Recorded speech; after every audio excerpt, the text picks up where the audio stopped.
जी, अस्सलाम वालेकुम। कैसे हैं आप सब लोग? उम्मीद करता हूँ खैरियत से होंगे, खुश होंगे। तो आज की इस वीडियो में मैं फर्स्ट मंथ के एक्सपेंसेस डिस्कस करूँगा कि यहाँ पे अगर आप कनाडा में आए हैं और अगर आप स्टूडेंट हैं या वर्क परमिट होल्डर हैं, तो आपके फर्स्ट मंथ मंथ के कौन-कौन से एक्सपेंसेस हैं जिनको आपने आते साथ ही मैनेज करना होता है। काफ़ी लोगों को इसकी डिटेल्स नहीं पता होती कि किस-किस तरह का हमें एक्सपेंस जाके फेस करना है, कौन-कौन सी चीज़ पे हमें कितने-कितने पैसे चाहिए होंगे। तो वो एक एस्टिमेटेड बजटिंग करने में उनको फिर आसानी हो जाती है। तो आज की वीडियो थोड़ी-सी हो सकता है लंबी हो जाए, लेकिन मैं कोशिश करूँगा कि हम माइक्रो लेवल इन्फॉर्मेशन सारी अपनी वीडियो के अंदर डिस्कस करें ताकि आपको आसानी हो सके। अगर आप कनाडा में आ रहे हैं तो आपको किस हिसाब से अपना सारा बजट मैनेज करना है। तो वक़्त ज़ाया किए बगैर आएँ चलें हम अपनी वीडियो का टॉपिक स्टार्ट करते हैं। सबसे बड़ा और सबसे पहला जो आपको यहाँ पे आके एक्सपेंस आपका आता है, वो आता है आपका अकोमोडेशन। अकोमोडेशन आपके लैंड होते साथ ही 2 तरह की होती है। एक तो अगर आपने किसी बंदे से बातचीत की हुई है और आपने किसी बंदे से डील अपनी फाइनल की हुई है, which is not recommended. Canada आने से पहले आप कभी भी, अगर आपका यहाँ पे कोई जानने वाला नहीं है और आप बिल्कुल नए हैं, तो कभी भी किसी भी बंदे से अपनी अकोमोडेशन फाइनल करके ना आएँ। कोशिश करें कि यहाँ पे आके फ़िज़िकली आप जगहों को विज़िट करके फिर जगह फाइनल करें। क्योंकि ज़्यादातर ये होता है कि दिखाने में जगह वीडियोज़ वगैरह पे या तस्वीरों में कोई और होती है, या उसकी कंडीशन कोई और होती है, या जब वो उन्होंने फर्निश की होती है तब की वीडियोज़ होती हैं, और रिसेंटली जब आप आते हैं तो उसकी जो रिसेंट कंडीशन होती है वो थोड़ी डिफरेंट होती है। तो वो आप अगर फाइनल करेंगे, उनको पहले से पैसे दिए होंगे, तो वो आपके लिए बाद में मसले मसाइल हो जाएँगे। तो मेरी तरफ से ये सजेशन है कि जब भी आप आएँ, तो उसमें आपके पास ऑप्शन ये है कि अगर आपका कोई जानने वाला यहाँ पे रहता है, तो हफ़्ते के लिए, 2 हफ़्ते के लिए, कुछ दिन के लिए आप उसके पास स्टे करें और साथ ही साथ अपने लिए आप अकोमोडेशन फाइंड करें, which is recommended for everyone. तो आप लेट्स से आपका कोई भी नहीं है, तो एयरबीएनबी की एक ऑप्शन होती है कि आप अगर टोरंटो में, जैसे कि मैं रहता हूँ टोरंटो में, अगर आप एयरबीएनबी करते हैं तो वो काफ़ी एक्सपेंसिव पड़ती है। तो कोशिश करें कि आप टोरंटो जीटीए के इर्द गिर्द दूसरे रीजन्स के अंदर जो करीब ही हों, जिस तरह ब्रैम्पटन है या इधर उधर की जगह हैं, तो आप वहाँ पे एयरबीएनबी करें। एयरबीएनबी का अगर आप लेट्स से 7 दिन के लिए अगर एयरबीएनबी आप करते हैं, तो वो अप्रॉक्सीमेटली 300 के ऊपर नीचे आपको उसका एक्सपेंस पड़ता है एयरबीएनबी का। लेकिन अगर आप आए हैं और आपने जगह ढूँढ ली है, तो उसका जो अब डिपेंड करता है कि आपने शेयरिंग पे रहना है या आपने अकेले रहना है। अगर तो आप स्टूडेंट हो और आप शेयरिंग पे रहना चाह रहे हैं दूसरे स्टूडेंट्स के साथ, तो उसका एक्सपेंस आपको अप्रॉक्सीमेटली 450 500 कैनेडियन डॉलर्स के करीब आपको उसका एक्सपेंस पड़ेगा। उसमें ये होता है कि चीज़ें सारी शेयरिंग में होती हैं, आपका किचन, वॉशरूम जो है वो शेयरिंग में होता है और इसके अंदर आपकी सारी यूटिलिटीज़ इंक्लूडेड होती हैं। अच्छा, आप जब भी किसी भी बंदे के साथ अगर अपनी जगह फाइनलाइज़ कर रहे हैं या कोई भी बातचीत डील कर रहे हैं अपनी, तो ये मेक श्योर करें कि आपकी सारी की सारी चीज़ें आपकी जो रेंट है उसके अंदर इंक्लूडेड हों। अगर नहीं है तो कोशिश करें कि उसके अंदर इंक्लूडेड हों। थोड़ी-सी आपको एफर्ट्स करनी पड़ती हैं, नेगोशिएशंस करनी पड़ती हैं, तो आपकी वो चीज़ें इंक्लूडेड हो जाती हैं अंदर। तो आपकी 450 टू 500 के करीब आपको शेयरिंग के ऊपर वो जगह मिल जाती है। आप बेडरूम होता है और आप किसी के साथ उसमें रह रहे होते हैं। और अगर आप सिंगल हैं, जिस तरह मैं अपने इस रूम में सिंगल बंदा रह रहा हूँ, एक ही बंदा हूँ मैं, तो वो थोड़ी-सी एक्सपेंसिव हो जाती है। उसमें ये होता है कि आप प्लस माइनस करके तकरीबन 700 के ऊपर नीचे आपको ना एक पूरा रूम मिल जाता है, और रूम में भी कोई एक आध चीज़ आपको ना शेयर्ड मिलती है। मतलब मेरे केस में मेरे पास अपना वॉशरूम सेपरेट है, मेरा सारा रूम सेपरेट है, लेकिन मेरा किचन शेयर्ड है। किचन भी मेरा इस लिहाज से शेयर्ड है कि वो तकरीबन मैं अकेला ही यूज़ करता हूँ। लेकिन ये है कि किचन मेरा लैंडलॉर्ड के साथ साथ जो है वो शेयर्ड है। एक और बंदा यहाँ पे रहता है, तो वो, मैं और हम 3 लोग उस किचन को यूज़ कर रहे होते हैं, लेकिन ज़्यादातर किचन मैं ही यूज़ करता हूँ। तो ये सिनेरियो होता है। और अगर आप अकेले रह रहे हैं और पूरा रूम ले रहे हैं, तो आपने कोशिश करनी है कि आपको फर्निश्ड रूम मिले। फर्निश्ड के अंदर ये होता है कि आपको, जिस तरह आप मेरे इर्द-गिर्द देख सकते हैं, इस तरफ बेड पड़ा हुआ है और ये मेरे इधर ये अलमारी एक छोटी-सी पड़ी हुई है। तो इस तरह के आपका जो है ना वो फर्निश्ड रूम मिलना चाहिए। आपके फिर आके खर्चा नहीं होता। मतलब आप अगर आए हैं और रूम बिल्कुल खाली है, तो उसमें फिर आपका एक्सपेंस बढ़ जाता है, आपको चीज़ें लानी पड़ती हैं। वो अभी हम आगे डिस्कस करते हैं कि किस-किस नौइयत का आपका मज़ीद जो है वो ख़र्चा हो सकता है। तो अगर आप शेयर्ड में हैं, तो आपको 450 टू 500 आपका मंथली एक्सपेंस आएगा रेंट का। और अगर आप अकेले रह रहे हैं तो आपका 700-800 इसके ऊपर नीचे आपको सिंगल बंदे का जो है ना वो एक्सपेंस पड़ता है। और इसमें ये एक चीज़ ज़हन में रखें कि जब आप आते हैं आपको 2 मंथ का अपना रेंट देना होता है, ठीक है? फर्स्ट मंथ और लास्ट मंथ का कनाडा में रेंट चलता है। मोस्टली केसेस में यही होता है। मेरे केस में मैंने 1 मंथ का रेंट सिर्फ दिया था, लेकिन मोस्टली केसेस में आपको फर्स्ट मंथ और लास्ट मंथ का रेंट देना होता है। तो ये आपने मेक श्योर करना है, अपने ज़हन में रखनी है ये बात कि आप जब आएँगे आपको 2 मंथ का रेंट देना पड़ सकता है जब आप लीज़ अपनी साइन कर रहे होंगे।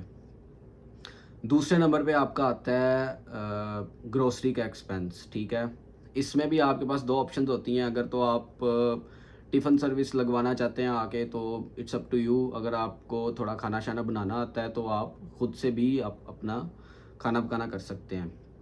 लेकिन सेम चीज़ है कि अगर आप शेयर्ड में रह रहे होंगे तो आपका वो भी बर्डन ओवरलोड हो जाएगा। दूसरे लोगों के साथ आप शेयरिंग कर रहे होंगे उसकी ग्रोसरी की। और अगर आप अकेले रह रहे हैं तो अकेले आपको सारी चीज़ें ला के अपना मतलब पर वीक आपको फिर अपना वो सारी चीज़ें मैनेज करनी पड़ेंगी। लेकिन अप्रॉक्सीमेटली आपका जो पर मंथ का अगर शेयरिंग पे रह रहे हैं तो वो $50 to $80 के करीब आपका पर बंदे का एक्सपेंस आता है, ठीक है? उसमें भी डिपेंड करता है कि आप वेजिटेरियन हो या आप चिकन वगैरह खा रहे हो, तो इस हिसाब से आपकी चीज़ें बढ़ती और कम होती हैं। तो अगर आप वेजिटेरियन हो तो थोड़ा सा कम एक्सपेंस होगा। अगर आप चिकन खा रहे हो, मटन खा रहे हो और इस तरह की ज़्यादा आप मीट वाली साइड पे हो तो आपको उसमें थोड़ा सा मतलब अप टू 100 भी आप जा सकते हैं। और अगर आप अकेले रह रहे हैं, मेरे सिनेरियो में मैं अकेला रहता हूँ, सब कुछ मैं खुद बनाता हूँ, कोई टिफ़िन सर्विस नहीं लगवाई हुई, कुछ भी नहीं। मैं क्योंकि इसमें यहाँ पे एक ये मसला है कि मैं लाहौर से हूँ तो मुझे टेस्ट का यहाँ पे बिल्कुल भी मज़ा नहीं आया। उससे बेहतर तो मुझे ये पता था कि मैं खुद खा सकता हूँ और बना सकता हूँ। तो इसलिए फिर मैंने खुद ही जो है वो अपना सारा ग्रोसरी और हर चीज़ मैं अपनी लेके आता हूँ और अपना ही खाना वगैरह भी बनाता हूँ। तो मेरा जो मंथली एक्सपेंस है अप्रॉक्सीमेटली मेरा वो 200 से थोड़ा सा ऊपर भी कभी चले जाता है और 200 तक भी रहता है। तो मुझे आए हुए यहाँ पे 2 माह हो गए हैं, तो इसलिए मैंने सोचा मैं ये वीडियो बनाऊँ ताकि मैं आप लोगों को एक रियल लाइफ सिनेरियो एक अपना जो है वो देख के तो आपको मैं फैक्चुअल बात और सारे फैक्चुअल फिगर्स मैं आपको दे सकूँ कि इस तरीके से इतना-इतना जो है वो एक्सपेंस है। तो वो अप्रॉक्सीमेटली 200 के ऊपर नीचे जो है ना वो मेरा ग्रोसरी का पर मंथ का एक्सपेंस आ जाता है, ठीक है? तो तीसरे नंबर पे आपका जो बड़ा एक्सपेंस आता है वो आपका ट्रांसपोर्टेशन का आता है। ट्रांसपोर्टेशन में आपको अगर तो आके आप बिल्कुल भी मैं रिकमेंड नहीं करता कि आप गाड़ी लें, किसी भी सूरत। मतलब आप आए हैं, आपकी कोई जॉब नहीं है, स्पेशली जब आप स्टूडेंट हो तो कभी भी आपको गाड़ी वाली तरफ नहीं जाना चाहिए। हाँ, आप अपनी जी1 का टेस्ट दें और उसके बाद आप सारा उस प्रोसेस को पूरा करें आईडी के। लेकिन गाड़ी आगे कभी भी आप ना लें। तो अगर आप ट्रांसपोर्टेशन में आप बसेस वगैरह को यूज़ कर रहे हो और लोकल ट्रांसपोर्ट है, उसमें फिर 2 चीज़ें हैं, एक उबर है और एक बस सर्विस है। उबर तो बहुत एक्सपेंसिव है यहाँ पे, कभी-कभार होता है आपको उबर बड़ा इंस्टेंट यूज़ के लिए आपको उबर यूज़ करनी पड़ जाती है। आपको अचानक से कहीं जाना पड़ता है, बस लेट है, बस मिस हो गई, आपने क्लास लेनी है, काम पे जाना है, तो उस हिसाब में आपको उबर कभी-कभी यूज़ करनी पड़ती है। तो मिनिमम वो भी आपको $10-12 की पर राइड आपको पड़ जाती है, ठीक है? तो आपका जो प्रेस्टो का कार्ड बनता है यहाँ पे वो अगर आप लोकल ट्रांसपोर्टेशन यूज़ कर रहे हो तो वो तकरीबन $150 आपका पर मंथ का वो एक्सपेंस जाता है। वो भी इस सूरत में है कि आप सिर्फ़ अपने काम की जगह पे जा रहे हो और मतलब अपने कॉलेज यूनिवर्सिटी में आप जा रहे हो और आप सिर्फ़ उसी चीज़ के लिए उसको यूज़ कर रहे हो। अगर बहुत ज़्यादा घूम फिर रहे हो तो ऑब्वियसली वो भी जो है वो बढ़ जाएगा। तो $150 आपका ये वाला एक्सपेंस आ जाता है। ये मैं बिल्कुल मतलब एक्स्ट्रा चीज़ कोई भी इंक्लूड नहीं कर रहा मैं अभी इसमें। मतलब आप ग्रोसरी में जाएँ तो ग्रोसरी में आप बाहर से भी खाना खा सकते हैं महीने में 1 आध दफ़ा, ठीक है? तो वो आपका एक्स्ट्रा एक्सपेंस होगा। आप उबर पे जा रहे हैं या आप टैक्सी यूज़ कर रहे हैं, ये सारी चीज़ें एक्स्ट्रा आ जाती हैं, ठीक है? तो ये इन चीज़ों को मैं माइनस करके जो आपका बेसिक एक्सपेंस है मैं उसको डिस्कस कर रहा हूँ, ठीक है? तो तीसरे नंबर पे आपकी क्लोथिंग आ जाती है। अच्छा, आप अगर पाकिस्तान से आ रहे हैं और अ, या इंडिया से आ रहे हैं, कहीं से भी आ रहे हैं, आपके वहाँ के जो कपड़े हैं वो इधर इतने ख़ास चलते नहीं हैं, ठीक है? मेरी तरफ से रिकमेंडेड ये है कि आप एक दफ़ा अपने जो स्नो शूज़ होते हैं और आपकी जो जैकेट है, उस पे एक दफ़ा थोड़ा अच्छा ख़र्चा कर लें क्योंकि कनाडा का हेल्थ सिस्टम बहुत पैथेटिक है। आपको बहुत ज़्यादा तंग करते हैं ये और आप अफ़ोर्ड ही नहीं करते अकेले जो है ना यहाँ पे बीमार होना। तो वैसे भी आप अकेले आए हुए हैं, अपनी आपको केयर बड़ी ज़रूरी होती है करनी।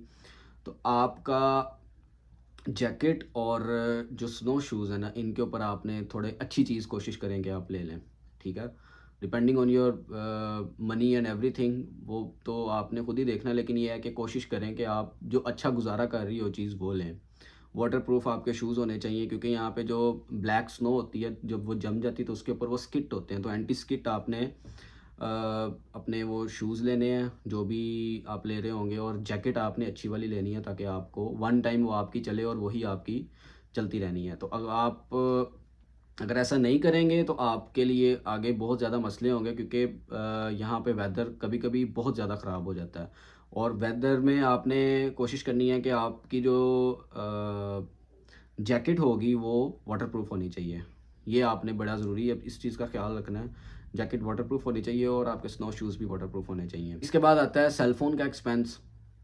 बड़े लोग यहाँ पे आते हैं और आते साथ ही नया मोबाइल फ़ोन ले लेते हैं, और वो स्टार्ट से जो है वो अपना एक लायबिलिटी पैदा कर लेते हैं आते साथ ही।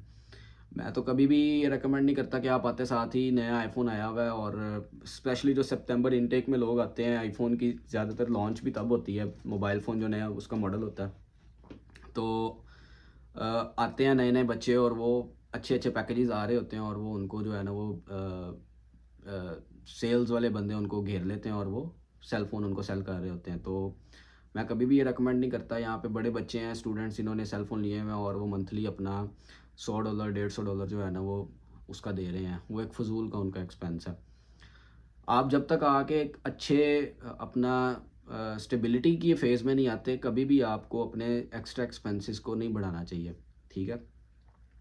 तो आपका जो बेसिक जो नेटवर्क और जो इंटरनेट वगैरह और कॉलिंग वगैरह का जो आपका पैकेज होता है, वो $50 से लेके $80 तक आपका वो बहुत अच्छा आपको पैकेज मिल जाता है 20 जीबी के साथ। मैं यूज़ कर रहा हूँ $80 में 20 जीबी के साथ। यहाँ पे इंटरनेट काफ़ी एक्सपेंसिव है। चूँकि यहाँ पे हर जगह पे इंटरनेट अवेलेबल होता है, हर बिल्डिंग में, ऑफ़िस वगैरह, स्कूल, कॉलेज, यूनिवर्सिटीज़, हर जगह आपका ना इंटरनेट अवेलेबल है। तो आपको बस बाहर के जो होता है, अगर आप बाहर हैं कहीं तो आपको वहाँ पे इंटरनेट चाहिए होता है। तो आपको उस हिसाब से खुद देखना कि आपकी ज़रूरत कितनी है। तो 50 से स्टार्ट होता है और $80 तक जाता है। तो जो मोबाइल फ़ोन ले रहे होते हैं वो उसके साथ ही आगे उसको ऐड करके, अपनी इंश्योरेंस ऐड करके, वो सारा कुछ मिला के $120 तक जाता है। तो वो लोग नया मोबाइल ले लेते हैं और वो पर मंथ उनको एक्स्ट्रा चार्जेस पड़ रहे होते हैं। तो इस चीज़ का आपने ख़्याल रखना है कि आप जब आएँ, आपकी अच्छी इनकम बनना शुरू हो जाए, उसके बाद फिर आप उस हिसाब से अपनी चीज़ों को जो है वो लें। अच्छा, इसके बाद आपकी बड़ी इम्पोर्टेंट चीज़ ये है कि आप जब कनाडा लैंड हो, ठीक है? तो आपने अपने उबर के अंदर या अपने जो कार्ड्स वगैरह आपके जो आप पिछले अपने कंट्री में यूज़ कर रहे होंगे, वो आपने अपने साथ रखने हैं। क्योंकि आते साथ यहाँ पे आपके पास कोई बैंक अकाउंट नहीं है, कुछ भी नहीं है, तो आपको ज़रूरत पड़ सकती है उबर वगैरह यूज़ करने की, ठीक है? मेक श्योर अपने उबर वॉलेट के अंदर आप पैसे रखें। यहाँ पे कैश नहीं चलता उबर पे। आपने वही कार्ड्स अपने अटैच करके उबर में आपने वॉलेट में पैसे लाने हैं और आपने वही यूज़ करने हैं। तो आपके पास वो वाले कार्ड्स वगैरह भी होने चाहिए, अगर कहीं ज़रूरत पड़ती है तो आपने वो ट्रांज़ैक्शंस वहीं से करनी होती हैं। इसके अलावा अगर आप आए हैं, आपने रूम ले लिया और उसमें कोई बेड नहीं है, कोई मैट्रेस नहीं है, कुछ भी नहीं है, तो आपने जो आपका मैट्रेस आता है वो तकरीबन $200 के ऊपर नीचे आता है, ठीक है?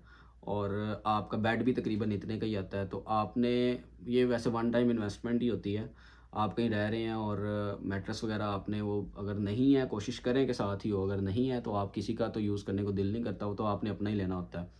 तो आपने बेड, मैट्रेस और बेडशीट वगैरह अगर आपने वो लेनी है तो वो तकरीबन $40-50 की वो भी आती है, उसमें वो रज़ाई वगैरह वो सब कुछ शामिल होता है। तो आपका ये भी तकरीबन $450 से $500 तक का जो है ना वो ये भी एक एक्सपेंस है एक्स्ट्रा वन टाइम। तो इसका भी आपको जो है ना वो ये भी आपको करना पड़ सकता है। तो ये भी आपने अपना जब घर देख रहे होना, हर चीज़ देख रहे होना, तो ये आपको देखना पड़ेगा ये भी साथ।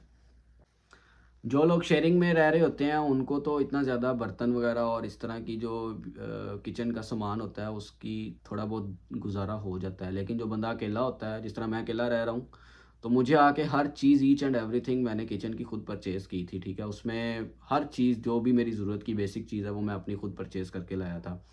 तो अगर आप अकेले रह रहे हैं या आपने किचन का सामान लेके आना है। अगर आपको इस तरह की कोई सूरत पेश आती है तो आपका वो भी तकरीबन आप ज़हन में रखें कि 200 से $250 तक आपका वो भी एक ख़र्चा हो सकता है कि आप किचन का बेसिक सामान लेके आ रहे हैं अपना, और उसको किचन में यूज़ करने के लिए आपको वो चीज़ें भी ज़रूरी होती हैं, चाहिए होती हैं। तो ये भी आपका एक एक्स्ट्रा एक्सपेंस है जो आपको अपने दिमाग में रखना पड़ेगा। जो भी मैंने पिछले एक्सपेंस सारे डिस्कस किए हैं उसमें आपकी अकोमोडेशन आती है, आपकी ग्रोसरी आती है, आपकी क्लोथिंग आती है, क्लोथिंग में आपकी जैकेट और शूज़ आते हैं, उसके बाद आपका ट्रांसपोर्टेशन का और आपका सेल फ़ोन का जो एक्सपेंस है, इन सब एक्सपेंसेस को अगर हम जमा करके टोटल मैं आपको बताऊँ तो वो तकरीबन 1500 से लेके $2000 के इन बिटवीन आपका ये एक्सपेंस बनेगा डिपेंडिंग ऑन योर स्पेंडिंग।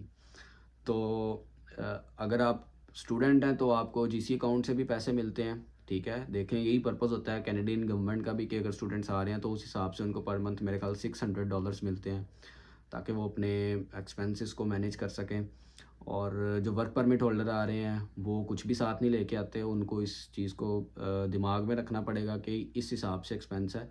मेरे सिनेरियो में मैं तकरीबन 3 से $4000 थे मेरे पास जब मैं आया था, तो मैंने वही यूज़ किए थे अपने, तो मेरे लिए इतना मसला नहीं हुआ। लेकिन ये है कि आपके पास मिनिमम कोशिश करें कि $3000 तो होने चाहिए जब आप कनाडा के अंदर लैंड हो रहे होंगे, तो आपको, ताकि कोई मसला ना हो। आपको अगर थोड़ा रूम एक्सपेंसिव भी वक्ती तौर पे लेना पड़ जाता है, आप किस तरह का सिनेरियो होता है, क्या आपके मामलात होते हैं यहाँ पे किसी को भी नहीं पता होता। तो अगर आपको लेट्स से 900 $1000 तक भी आपको, ये मैं बहुत ज़्यादा एक्सट्रीम लेवल की बात कर रहा हूँ, तो फिर भी आपके पास इतना मार्जिन होता है कि आप ख़ुद को मैनेज कर सकते हैं आप। तो ये थी आज की सारी डिटेल्ड वीडियो और इन्फॉर्मेशन। मैं अपने रूम का भी आपको सारा मैं टूर भी एक वीडियो में मैं करवाऊँगा, उस पे व्लॉग एक बनाऊँगा मैं कि मेरे रूम में क्या-क्या मुझे मिला और कितना मैं, जैसा कि मैंने बताया मैं 700 दे रहा हूँ और 700 में मुझे क्या-क्या मिला, कितना फर्निश था मुझे। बस स्टॉप मेरे से कितना, बिल्कुल मेरे घर के साथ ही बस स्टॉप है। अच्छा, आप जब घर ले रहे होंगे तो आपने ये चीज़ ज़हन में रखनी है कि आपका बस स्टॉप भी पास होना चाहिए। तो ये मैं इस वीडियो के अंदर सारी जो अगली बनाऊँगा मैं डिस्कस करूँगा सारी डिटेल्स। तो अगर आपको वीडियो पसंद आई है तो आप चैनल को सब्सक्राइब करें, वीडियो को लाइक करें, दूसरों के साथ भी शेयर करें और कमेंट लाज़मी करें अगर आपका कोई सवाल है। इंस्टाग्राम का मैं आपको साथ पेज दे रहा हूँ, अगर किसी भी तरह का आपका कोई सवाल है तो आप मुझे इंस्टाग्राम पे भी रीच कर सकते हैं। अगली वीडियो तक के लिए खुदा हाफ़िज़।